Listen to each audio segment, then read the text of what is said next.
Welcome to my YouTube automotive channel. In today's video I have a 2014 Jeep Patriot and I will show you which fuse to check in case your Jeep Patriot is overheating and you don't hear the radiator fan engaging.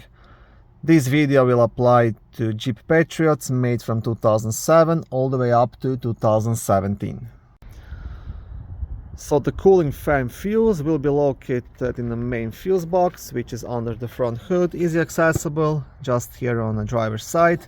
To remove the cover, you have two black tabs. You want to press them at the same time and lift up. On the back side of the cover, you will also have a small fuse diagram. And the fuse you want to check, it's a fuse number 15, which is a 40 amp green fuse located in the upper right corner.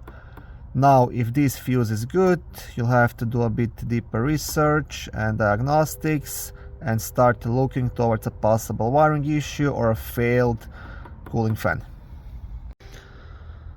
Thank you for watching this video. I hope it was helpful and educational. If it was, please like it and consider subscribing to my YouTube automotive channel.